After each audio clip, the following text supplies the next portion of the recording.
ಆರಾಧನಾ ಸಮಯ.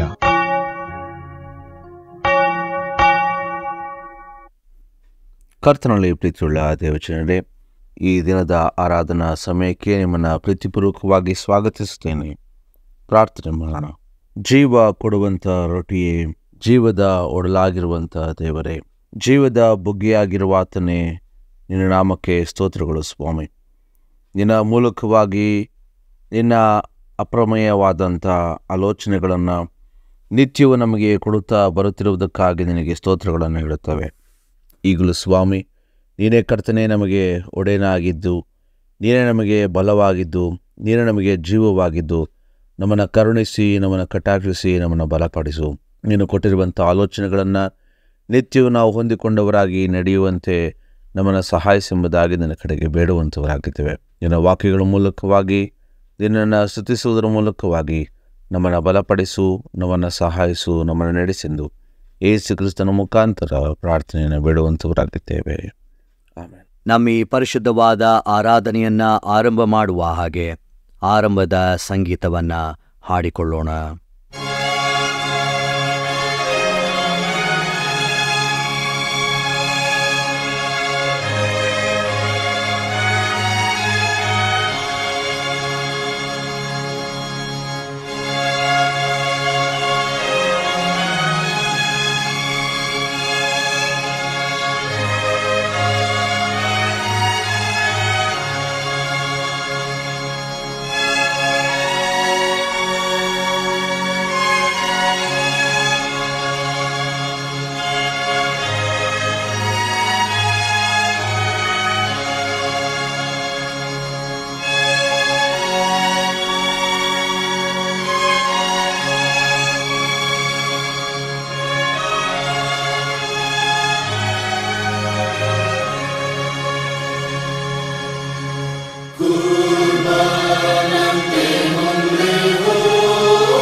ದೇವರನ್ನ ಆರಾಧನೆ ಮಾಡೋಣ. ಆರಾಧನಾ ಕ್ರಮ ಪುಸ್ತಕದಲ್ಲಿ 2ನೇ ವಿಧಾನದ ತ್ರಯೇಕ ದೇವರ ಸ್ತುತಿಯನ್ನು ಅನುಸರಿಸೋಣ. 2ನೇ ವಿಧಾನದ ತ್ರಯೇಕ ದೇವರ ಸ್ತುತಿ. ಪರಿಶುದ್ಧನೇ, ಪರಿಶುದ್ಧನೇ, ಪರಿಶುದ್ಧನೇ, ದೂತಗಣಗಳ ಒಡೆಯನಾದ ದೇವರೇ, ಇಹಪರ ಲೋಕಗಳು ನಿನ್ನ ಪ್ರಭಾವದಿಂದ ತುಂಬಿವೆ. ಮಹೋನ್ನತನಾದ ಪ್ರಭುವೇ, ನಿನಗೆ ಮಹಿಮೆ ಉಂಟಾಗಲಿ. ಕರ್ತನ ಹೆಸರಿನಲ್ಲಿ ಬಂದಾತನಿಗೂ ತಿರುಗಿ ಬರುವ ಆತನಿಗೂ ಶುಭವಾಗಲಿ. ಮೇಲಿನ ಲೋಕಗಳಲ್ಲಿ ಜಯ. ದೇವರೇ ಪರಿಶುದ್ಧನು ನೀನು, ದೇವರೇ ಪರಿಶುದ್ಧನು ನೀನು, ಸರ್ವಶಕ್ತನೇ ಪರಿಶುದ್ಧನು ನೀನು, ಸರ್ವಶಕ್ತನೇ ಪರಿಶುದ್ಧನು ನೀನು, ಸದಾ ಜೀವಿಸುವಾತನೇ ಪರಿಶುದ್ಧನು ನೀನು, ಸದಾ ಜೀವಿಸುವಾತನೇ ಪರಿಶುದ್ಧನು ನೀನು. ಕರ್ತನೇ ನಮ್ಮ ವಿಮೋಚಕನೇ, ನಮಗೋಸ್ಕರ ಶಿಲುಬೆಯನ್ನು ತಾಳಿದಾತನೇ ನಮ್ಮನ್ನು ಕರುಣಿಸು. ಕರ್ತನೇ ನಮ್ಮ ವಿಮೋಚಕನೇ, ನಮಗೋಸ್ಕರ ಶಿಲುಬೆಯನ್ನು ತಾಳಿದಾತನೇ ನಮ್ಮನ್ನು ಕರುಣಿಸು. ಕರ್ತನೇ ಪವಿತ್ರಾತ್ಮನೇ, ನಮ್ಮ ಮೇಲೆ ದಯವಿಡು. ಕರ್ತನೇ ಪವಿತ್ರಾತ್ಮನೇ, ನಮ್ಮ ಮೇಲೆ ದಯವಿಡು. ಕರ್ತನೇ ನಮ್ಮ ಪ್ರಾರ್ಥನೆಗಳನ್ನು ಸ್ತುತಿಗಳನ್ನು ಸ್ವೀಕರಿಸಿ ನಮ್ಮನ್ನು ಕರುಣಿಸು. ಕರ್ತನೇ ನಮ್ಮನ್ನು ಕರುಣಿಸಿ ನಮ್ಮ ಮೇಲೆ ದಯವಿಡು. ದೇವರನ್ನ ಸ್ತುತಿಸುವ ಹಾಗೆ ಸಂಕೀರ್ತನೆಯನ್ನ ಹಾಡಿಕೊಳ್ಳೋಣ.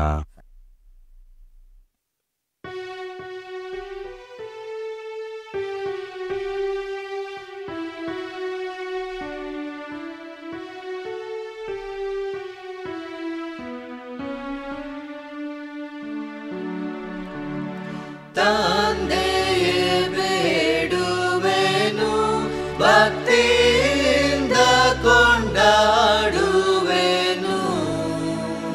ತಂದೆಯೇ ಬೇಡುವೆನು, ಭಕ್ತಿಯಿಂದ ಕೊಂಡಾಡುವೆನು. ಇಂದು ಮುಂದು ಎಂದು ಬಂದು ಕಾಂದನರಾಧರಿಸೈ.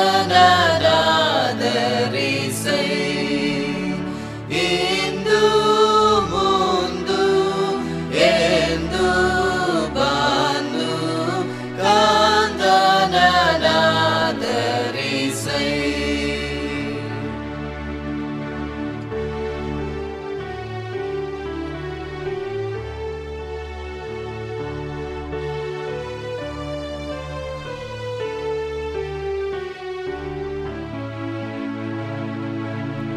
ಧರಣಿಯ ಪಯಣದೋಡು ನಡೆಸು ಪರಲೋಕ ಮಾರ್ಗದೋಳು.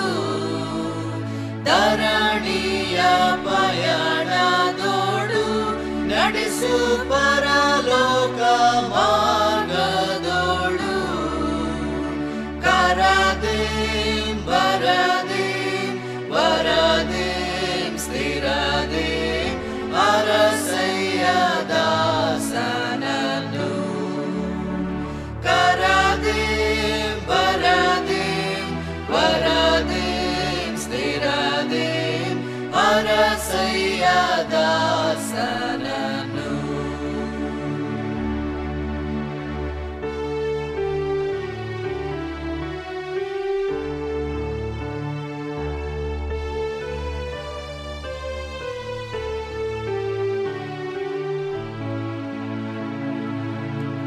ಜಾಡಿಸು ಪಾಪವನು, ಹೋಗಲಾಡಿಸು ಶಾಪವನು.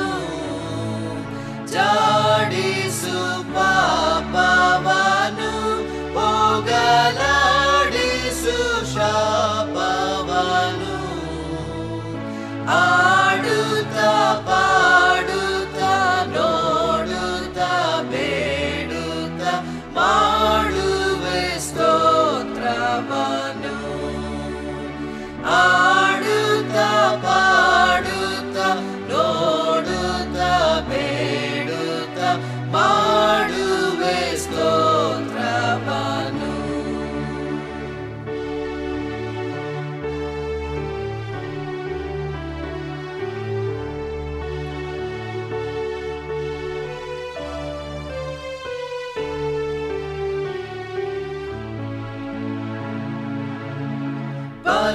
ಪರಮೇಶನೇ ಪೋಷಿಸು ಎನ್ನ ಪರಿಭವವನ್ನು ಶೋಷಿಸು.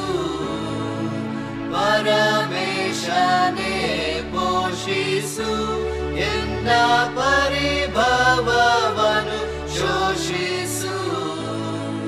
ಸ್ಮರಿಸುತ್ತ ಹರಸುತ್ತ ಭರಿಸುತ್ತ ಚರಿಸುತ್ತ ಹರುಷದಿಂ ಸಾರುವೆನು. ಸ್ಮರಿಸುತ್ತ ಹರಸುತ್ತ ಭರಿಸುತ್ತ ಚರಿಸುತ್ತ ಹರುಷದಿಂ ಸಾರುವೆನು.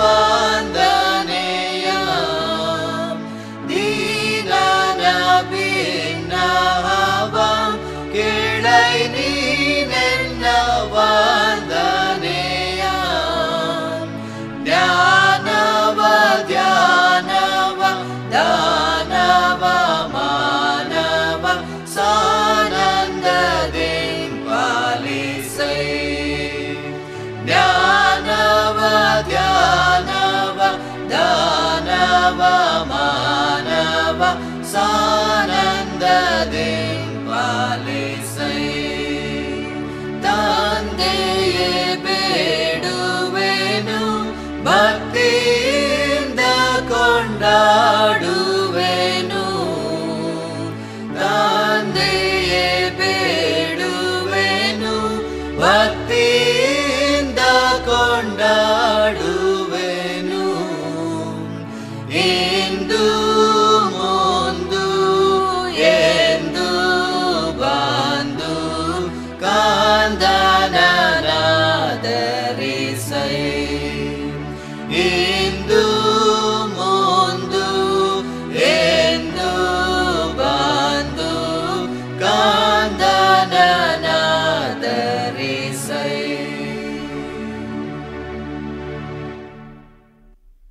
ಕರ್ತನಲ್ಲಿ ಪ್ರೀತಿಯುಳ್ಳ ದೇವಜನರೇ, ಈ ದಿನ ನಮಗೆ ಕೊಡಲ್ಪಟ್ಟಿರುವಂಥ ವಾಕ್ಯ ಧ್ಯಾನವು ಪವಿತ್ರವಾದಂಥ ಕುರ್ಬಾನ್, ಅಂದರೆ ಪವಿತ್ರವಾದಂಥ ಭೋಜನ. CSI ಸಭೆಗಳು ಮತ್ತು ಇನ್ನೂ ಬಹಳ ಮುಖ್ಯವಾದ ಹಿನ್ನೆಲೆ ಇರುವಂಥ ಸಭೆಗಳಲ್ಲಿ ಈ ದಿನ ಅಲ್ಲಿನ ಸಂಸ್ಕಾರಗಳ ವಿಚಾರವಾಗಿ ಮಾತನಾಡುವುದನ್ನು ನಾವು ನೋಡುವಂಥವರಾಗಿದ್ದೇವೆ. ಯಾವ ಸಂಸ್ಕಾರದ ವಿಚಾರವಾಗಿ ನಾವು ಮಾತನಾಡುತ್ತಿದ್ದೇವೆಂಬುದನ್ನು ಈಗಾಗಲೇ ನೀವು ಗಮನಿಸಿರಬಹುದು.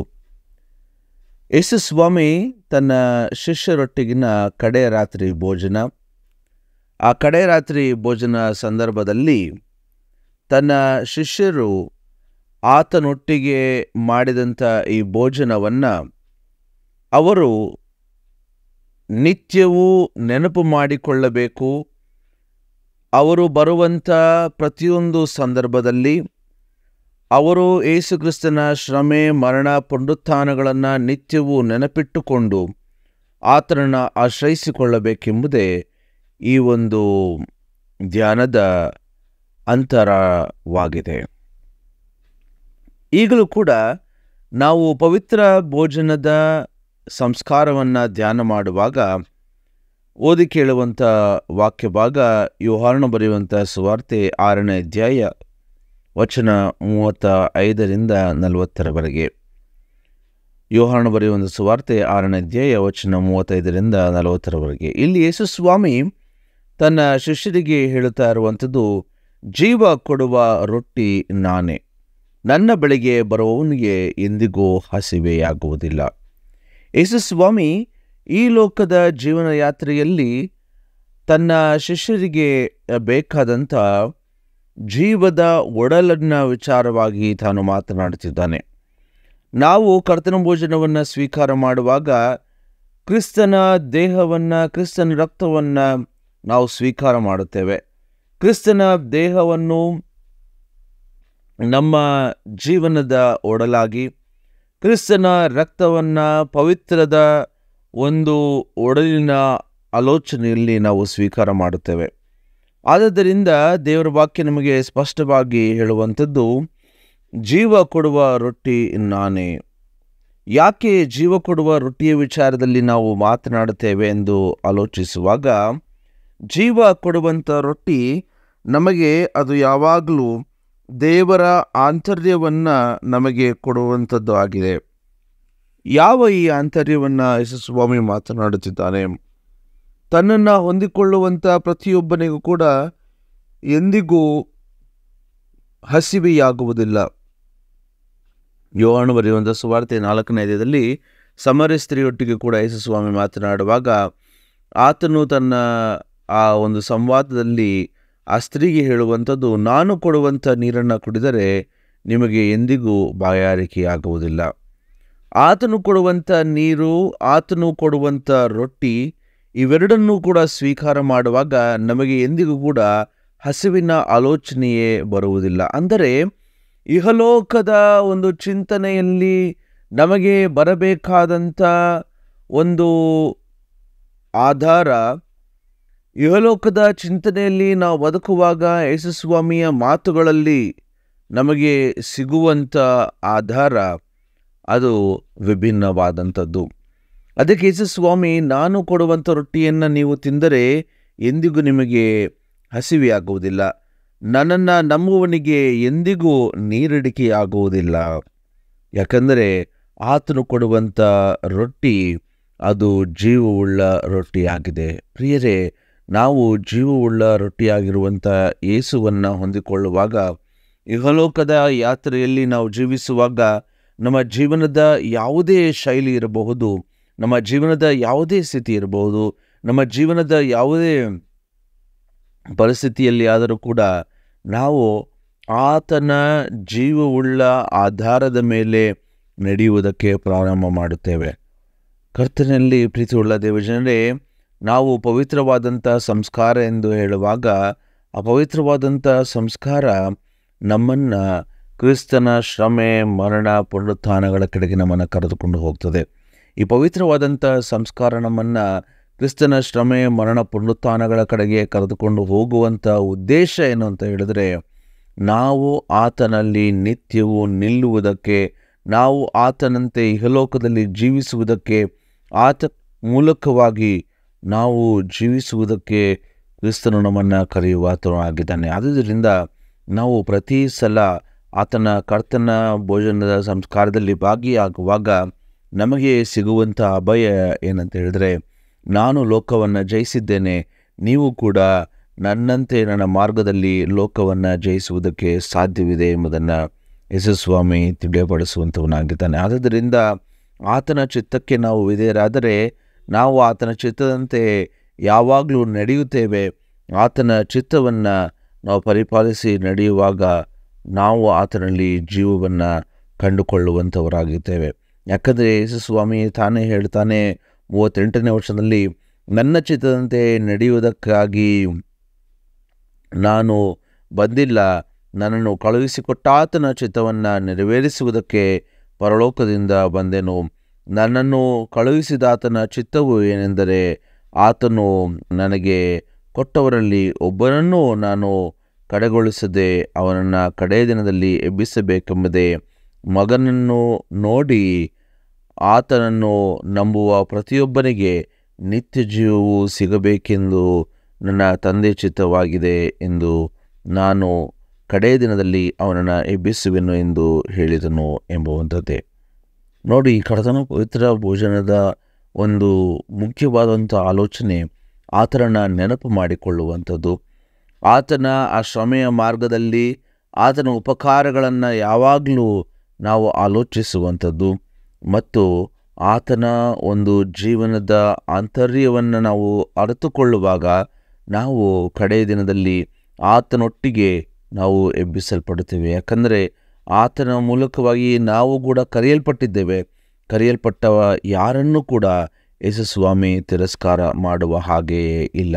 ಆದುದರಿಂದ ನಾವು ಕರೆಯಲ್ಪಟ್ಟವರಾಗಿ ವಿಧೇಯರಾಗಿ ನಡೆಯುವಾಗ ಆತನನ್ನು ನೆನಪು ಮಾಡಿಕೊಂಡು ನಾವು ಆತನ ಶ್ರಮೆ, ಆತನ ಮರಣ, ಆತನ ಪುನರುತ್ಥಾನಗಳಲ್ಲಿ ನಾವು ಜೀವಿಸುವಾಗ ಆತನ ಜೀವದ ಒಡಲನ್ನು ನಾವು ನಿತ್ಯವೂ ಅನುಭವ ಮಾಡುವುದಕ್ಕೆ ಸಾಧ್ಯವಾಗ್ತದೆ. ಆದುದರಿಂದ ಪ್ರಿಯರೇ, ನಮಗೆ ಈ ದಿನ ದೇವರ ವಾಕ್ಯ ನಮಗೆ ಬೇಕಾದಂಥ ಆಲೋಚನೆಗಳನ್ನು, ನಮಗೆ ಬೇಕಾದಂಥ ಚಿಂತನೆಗಳನ್ನು ದೇವರ ವಾಕ್ಯ ಕೊಡುವಾಗ ಆತನ ಬಲ, ಆತನ ಸ್ವಾರೂಪ್ಯವನ್ನು ನಿತ್ಯವೂ ನಾವು ಅನುಭವ ಮಾಡುವುದಕ್ಕೆ ಸಾಧ್ಯವಾಗ್ತದೆ. ಯಾಕಂದರೆ ಜೀವ ಕೊಡುವಂಥ ರೊಟ್ಟಿ ಅದು ಯೇಸು ಕ್ರಿಸ್ತನೇ ಆಗಿದ್ದಾನೆ ಎಂಬುದನ್ನು ನಿತ್ಯವೂ ನಾವು ಗ್ರಹಿಸಿಕೊಂಡು ನಡೆಯುವಾಗ ಆತನ ಜೀವ ನಮಗೆ ಈ ಲೋಕದಲ್ಲಿ ಬಹುತರವಾದಂಥ ಒಂದು ಜೀವದ ಒಡಲಾಗಿ ನಮ್ಮನ್ನು ನಿತ್ಯವೂ ಸಹಾಯಿಸುವಂಥದ್ದು ಆಗಿದೆ. ದೇವರ ವಾಕ್ಯ ಸಂದೇಶವನ್ನು ಕೇಳಿದಂಥ ನಾವು ನಮ್ಮ ನಂಬಿಕೆಯನ್ನು ದೃಢಪಡಿಸಿಕೊಳ್ಳುವ ಹಾಗೆ ಅಪೋಸ್ತಲರ ವಿಶ್ವಾಸ ಸೂತ್ರವನ್ನು ಏಕ ಮನಸ್ಸಿನಿಂದ ಒಟ್ಟಾಗಿ ಆರಿಕೆ ಮಾಡೋಣ. ಪರಲೋಕ ಭೂಲೋಕಗಳನ್ನು ಸೃಷ್ಟಿಸಿದ ಸರ್ವಶಕ್ತನಾಗಿರುವ ತಂದೆಯಾದ ದೇವರನ್ನು ನಂಬುತ್ತೇನೆ. ಆತನ ಏಕ ಕುಮಾರನಾಗಿರುವ ನಮ್ಮ ಪ್ರಭುವಾದ ಯೇಸು ಕ್ರಿಸ್ತನನ್ನು ನಂಬುತ್ತೇನೆ. ಈತನು ಪರಿಶುದ್ಧಾತ್ಮನಿಂದ ಕನ್ಯಾ ಮರಿಯಳ ಗರ್ಭದಲ್ಲಿ ಧರಿಸಲ್ಪಟ್ಟು ಆಕೆಯಲ್ಲಿ ಹುಟ್ಟಿ ಪೊಂತಿ ಪಿಲಾತನ ಆಧಿಪತ್ಯದಲ್ಲಿ ಶ್ರಮೆ ಹೊಂದಿ ಶಿಲುಬೆಗೆ ಜಡೆಯಲ್ಪಟ್ಟು ಸತ್ತು ಹೂಣಲ್ಪಟ್ಟು ಪಾತಾಳಕ್ಕೆ ಇಳಿದು ಮೂರನೇ ದಿವಸದಲ್ಲಿ ಸತ್ತವರೊಳಗಿಂದ ಎದ್ದು ಪರಲೋಕಕ್ಕೆ ಏರಿ ಹೋಗಿ ಸರ್ವಶಕ್ತನಾಗಿರುವ ತಂದೆಯಾದ ದೇವರ ಬಲಪಾರ್ಶ್ವದಲ್ಲಿ ಕುಳಿತುಕೊಂಡು ಇರುತ್ತಾನೆ. ಈತನು ಅಲ್ಲಿಂದ ಬಂದು ಬದುಕಿರುವವರಿಗೂ ಸತ್ತವರಿಗೂ ನ್ಯಾಯ ತೀರಿಸುವನು ಎಂಬುದನ್ನು ನಂಬುತ್ತೇನೆ. ನಾನು ಪರಿಶುದ್ಧಾತ್ಮನನ್ನು ನಂಬುತ್ತೇನೆ. ಒಂದೇ ಪರಿಶುದ್ಧ ಕ್ರೈಸ್ತ ಸಭೆಯು, ಭಕ್ತರ ಅನ್ಯೋನ್ಯತೆಯು, ಪಾಪದ ಪರಿಹಾರವು, ದೇಹದ ಪುನರುತ್ಥಾನವು, ನಿತ್ಯ ಜೀವವು ಉಂಟೆಂಬುದನ್ನು ನಂಬುತ್ತೇನೆ. ಆಮೆನ್. ನಮ್ಮ ಆರಾಧನೆಯನ್ನ ಅಂತ್ಯಗೊಳಿಸುವ ಹಾಗೆ ಕಡೆಯ ಸಂಗೀತವನ್ನ ಹಾಡಿಕೊಳ್ಳೋಣ.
ಪ್ರಾರ್ಥನೆ ಮಾಡೋಣ. ಕರ್ತನಲ್ಲಿ ನಮಗೆ ಬಲವು, ಕರ್ತನಲ್ಲಿ ನಮಗೆ ನಿರೀಕ್ಷೆಯು, ಕರ್ತನಲ್ಲಿ ನಮಗೆ ಸರ್ವವೂ ಇದೆ ಎಂಬುದನ್ನು ನಿತ್ಯವೂ ನಮಗೆ ಪ್ರಕಟ ಮಾಡಿಕೊಟ್ಟಂಥ ದೇವರೇ, ಈಗಲೂ ಸ್ವಾಮಿ ನಿನ್ನ ಕ್ರೂಜೆಯ ಮಾರ್ಗದಲ್ಲಿ ನೀನು ನಮಗೋಸ್ಕರ ಪರಿಪೂರ್ಣವಾಗಿ ಸ್ವೀಕಾರ ಮಾಡಿದಂಥ ಈ ಲೋಕದ ಶ್ರಮೆಯ ಹಾದಿಗಾಗಿ ನಾವು ನಿನಗೆ ಸ್ತೋತ್ರವನ್ನು ನೀಡ್ತೇವೆ. ಈ ಶ್ರಮೆಯ ಹಾದಿಯಲ್ಲಿ ನಮಗೆ ಜೀವವನ್ನು ನಿತ್ಯವೂ ಕೊಟ್ಟಂಥ ನಿನ್ನ ಮಹಾಕೃಪೆಗಾಗಿ ನಾವು ನಿನಗೆ ಸ್ತೋತ್ರಗಳನ್ನು ಹೇಳುತ್ತೇವೆ. ನಿನ್ನ ಮಹಾಕೃಪೆಯನ್ನು ನಾವು ನಿತ್ಯವೂ ಅನುಭವ ಮಾಡಿ ನಮ್ಮ ಎಲ್ಲ ಕಾರ್ಯಗಳಲ್ಲಿ ನಿನ್ನನ್ನು ಆಶ್ರಯಿಸಿಕೊಂಡು ಬದುಕುವಂತೆ ನಮ್ಮನ್ನು ಸಹಾಯಿಸು. ಈಗಲೂ ಕೂಡ ನೀನು ನಮಗೆ ಬಲವೂ, ನೀನು ನಮಗೆ ರಕ್ಷಣೆಯು, ನೀನು ನಮಗೆ ಸರ್ವಸ್ವವೂ ಆಗಿದ್ದು ನಮ್ಮನ್ನು ಎಲ್ಲ ರೀತಿಯಲ್ಲೂ ಕರುಣಿಸಿ ಕಟಾಕ್ಷಿಸಿ ಬಲಪಡಿಸಿದ್ದು ಯೇಸು ಕ್ರಿಸ್ತನ ಮುಖಾಂತರ ಪ್ರಾರ್ಥನೆಯನ್ನು ಬೇಡುವಂಥವರಾಗಿದ್ದೇವೆ. ಆಮೇಲೆ ಕರ್ತನು ತಾನೇ ಕಲಿಸಿಕೊಟ್ಟ ಪ್ರಾರ್ಥನೆಯನ್ನ ನಾವು ಏಕ ಮನಸ್ಸಿನಿಂದ ಅರಿಕೆ ಮಾಡೋಣ. ಪರಲೋಕದಲ್ಲಿರುವ ನಮ್ಮ ತಂದೆಯೇ, ನಿನ್ನ ನಾಮವು ಪರಿಶುದ್ಧವೆಂದು ಎಣಿಸಲ್ಪಡಲಿ. ನಿನ್ನ ರಾಜ್ಯವು ಬರಲಿ. ನಿನ್ನ ಚಿತ್ತವು ಪರಲೋಕದಲ್ಲಿ ನೆರವೇರುವ ಪ್ರಕಾರ ಭೂಲೋಕದಲ್ಲಿಯೂ ನೆರವೇರಲಿ. ನಮ್ಮ ಅನುದಿನದ ಆಹಾರವನ್ನು ಈ ಹೊತ್ತು ದಯಪಾಲಿಸು. ನಮಗೆ ತಪ್ಪು ಮಾಡಿದವರನ್ನು ನಾವು ಕ್ಷಮಿಸಿದಂತೆ ನಮ್ಮ ತಪ್ಪುಗಳನ್ನು ಕ್ಷಮಿಸು. ನಮ್ಮನ್ನು ಶೋಧನೆಯೊಳಗೆ ಸೇರಿಸದೆ ಕೇಡಿನಿಂದ ನಮ್ಮನ್ನು ತಪ್ಪಿಸು. ರಾಜ್ಯವು ಬಲವು ಮಹಿಮೆಯು ಸದಾಕಾಲ ನಿನ್ನವೇ. ಆಮೇನ್. ನಮ್ಮ ಕರ್ತನಾದ ಯೇಸು ಕ್ರಿಸ್ತನ ಕೃಪೆ, ತಂದೆಯವರ ಪ್ರೀತಿ, ಪರಿಶುದ್ಧಾತ್ಮನತೆ, ಸಹಾಯ ನಡೆಸುವಿಕೆ ತಲೆಬಾಗಿರುವಂತೆಲ್ಲರ ಸಂಗಡ ನಿತ್ಯ ಕಾಲಕ್ಕೂ ನೆಲೆಸುವಂಥದ್ದಾಗಿರಲಿ. ಆಮೇನ್.